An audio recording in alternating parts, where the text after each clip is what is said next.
Ferrari dared to dream in 2025. After years of frustration, they assembled a lineup that promised magic. Lewis Hamilton, the 7-time world champion, and Charles Leclerc, the bright star of the team's future. Together, with a redesigned car and a reshaped technical department, Ferrari declared its intention loudly. They weren't just aiming for podiums, they were aiming for titles. But just a few races into the season, that dream is quickly becoming a nightmare. 3 races, that's all it took for the cracks to show. Australia brought confusion, China delivered humiliation, and Japan broke something far deeper, Ferrari's unity. The SF25, Ferrari's 2025 Challenger, was supposed to be their redemption. It was built with precision, based on years of lessons. Wind tunnel results were promising. Simulator data looked exciting. But once rubber hit the track in Melbourne, things started to unravel. Then came Suzuka, and Hamilton's words after qualifying said it all. "We can't run at the heights we would like." A calm sentence, but one that cut deep. Why? Because it exposed a fundamental flaw. The car was designed to run low, hugging the ground for maximum ground effect. But after Hamilton's dramatic disqualification in China due to plank wear, Ferrari had no choice but to raise the car's ride height by about 3 millimeters. That might sound small, but in Formula One, it's massive. That tweak robbed them of up to 20 points of downforce. That's 3 to 4 tenths of a second per lap gone. And that's the difference between fighting for pole or falling into the midfield. And even after lifting the car, the issues didn't disappear. In fact, they grew louder. Rear-end instability, setup unpredictability, structural softness in the chassis. Ferrari had been wrestling with these demons since pre-season testing. Suzuka didn't create a crisis, it confirmed it. But what happened? Next is what truly shook the foundations of Maranello. Inside the team, a quiet war was beginning. Engineers were divided.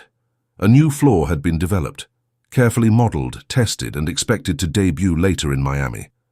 But after Japan, some pushed to bring it early to Bahrain. Their argument? The floor showed clear aerodynamic benefits. Better grip, more stability.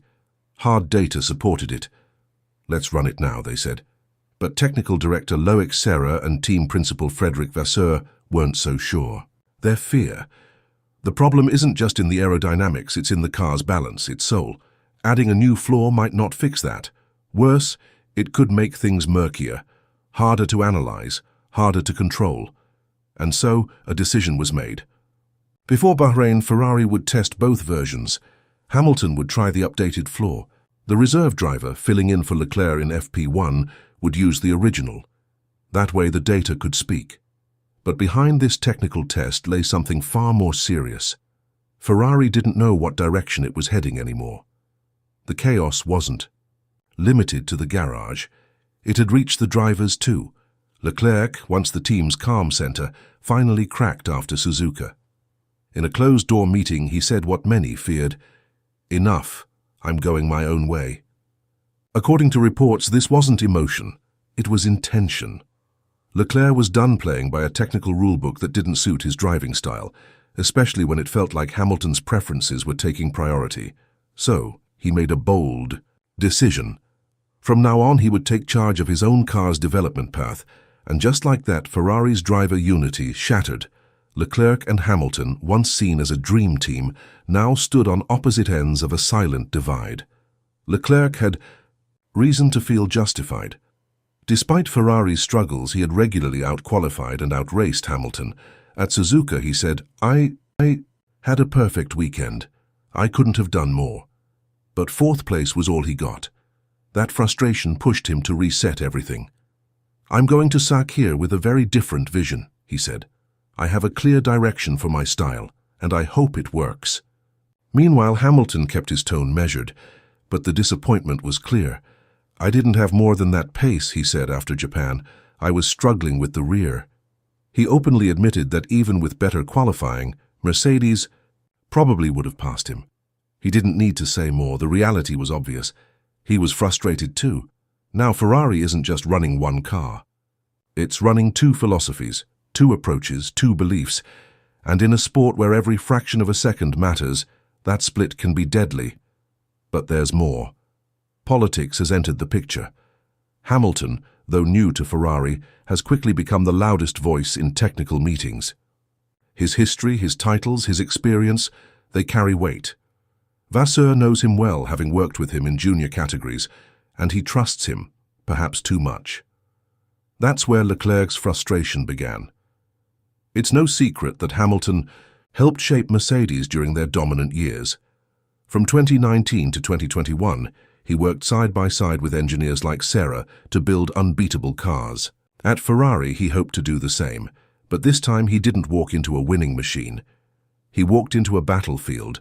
Leclerc, once loyal to team decisions, is no longer waiting. His trust has limits. And now, for the first time since joining Ferrari, he's pushing back. Hard. The result? A quiet split, not just in performance, but in power. Hamilton has the ears of Vasseur and the factory. Leclerc has the results and a point to prove. Even Jacques Villeneuve weighed in, saying Ferrari was being taken over by Hamilton.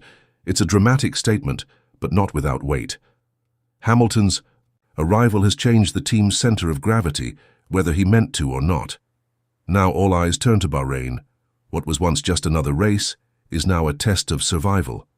The updated floor promises improvements, tweaks to the Venturi tunnels, rear extractors, a redesigned rear wing and new brake ducts, all focused on solving the SF 2025's worst flaws: unpredictability, instability, and a lack of confidence under load. But unless Ferrari first solves the deeper balance issues, these upgrades may fall short, or worse, split development paths. Further, if Hamilton and Leclerc keep steering in different directions, Ferrari risks creating two completely different cars. That would mean split data, split focus, and divided resources. It's a recipe for chaos. Vasseur now